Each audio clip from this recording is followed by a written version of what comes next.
I wanted to let you know that I kept everything a secret from you because I love you. At hindi ko kaya na mawala ka sa akin.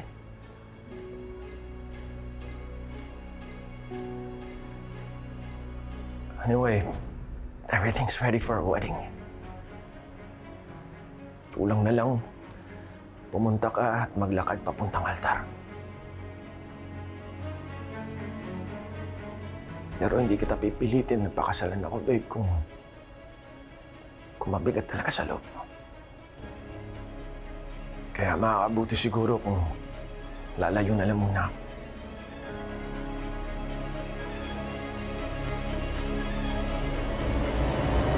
Gusto mong puntahan si Ira? Pakiramdam ko kasi kailangan niya ng karamay ngayon eh. Tapos ano? Magtatabuyan ka na naman. Eh baka nga nauto na naman ni Atty. Allen mo.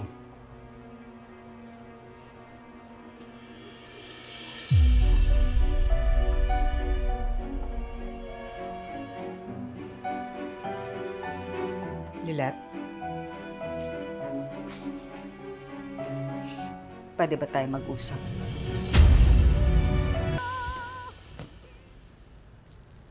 Simula nung di mo na ako nakausap, hindi lang pala puso ko yung lubos na nasaktan. Pati tuhod ko, sumasakit na rin ulit. Minsan di ko na alam kung anong gagawin. Kaya, punta na muna ako sa probinsya namin. Doon may doktor na pinagkakatiwalaan ko. I thought I'd let you know. Alam mo, bakit hindi ka muna magpalamig? And stay away from Era. You're safe now. Since wala na rin si Sabrina. Lalo kung di niya pa rin ako tanggap pagbalik ko. Paano yung mga plano ko sa kanya? That is simple. It means she never really loved you. But if she does, then absence makes the heart grow fonder. She'll miss you even more when you're not around. Women crave what they can't have. Show Era that she can't live without you. Ganyan ang nangyari sa amin ni Ramir nang iwan niya ako.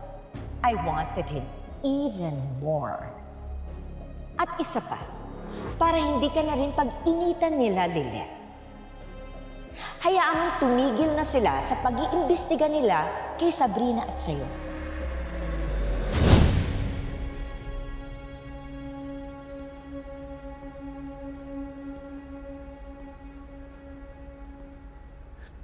But like I said, hindi ko kayang mawala ka sa akin, babe.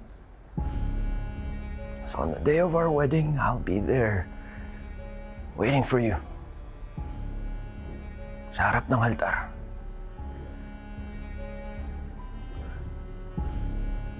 Kapag hindi ka pumunta, tsaka ako na lang aaminin sa sarili ko na wala na talagang pag-asa yung sa ating dalawa.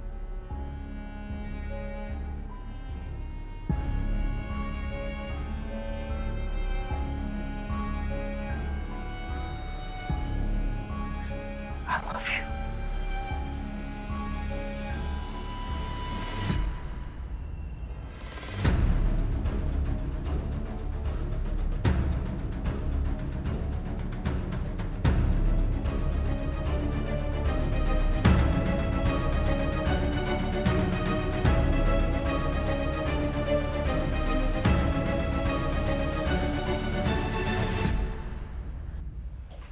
Tagal na po kaming walang balita sa inyo. Akala po namin ng ibang bansa na kayo. Puro kayo akala. Puro usap-usapan. Pero wala namang lumapit sa amin para tanungin kami o kumustahin kami. Sabagay, sino ba naman ang lalapit sa amin after all what happened? Lorena. Lahat gagawin nyo, no? Tatanggapin nyo, kakalimutan nyo, para makamove on. And you all moved on so quickly.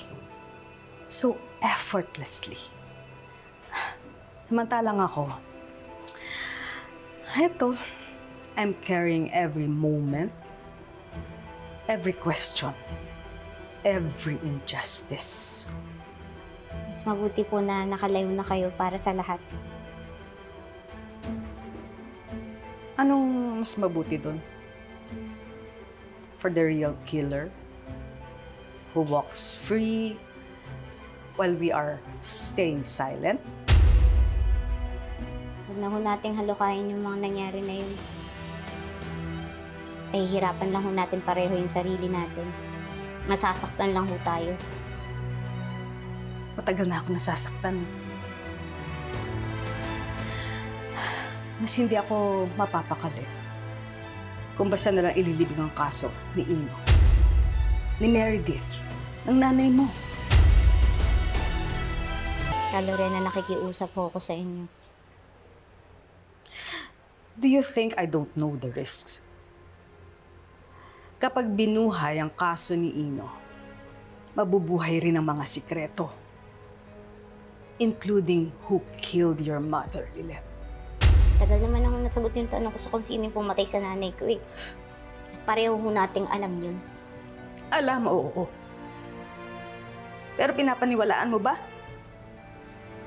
Do you believe the answers given to you? Because it was easier? Dahil komportable? Dahil tahimik? Kasi ako, Lilith, hindi ako naniniwala. And maybe, ikaw rin. Hindi lang si Ino ang hindi pa nabibigyan ng hustisya, Lilith. Pati ang nanay mo. Do you ever think na baka hindi pa lahat ay nasasagot? Na iisang halimaw lang ang pumatay sa anak ko at sa nanay mo?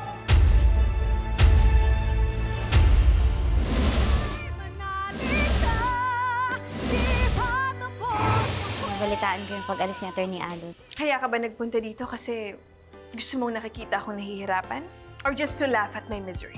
So ano, siya ka na? Lilith, napatawag ka. Pwede po ba tayong magkita? Gusto ko po sana kayong makausap ng personal eh. Nasaan si Patricia? Eh, sabi nga niya kasi magkikita sila ni Lilith. Ang weird naman na hindi man lang sinabi sa atin ni Mom na makikipagkita siya kay Ate Lilith.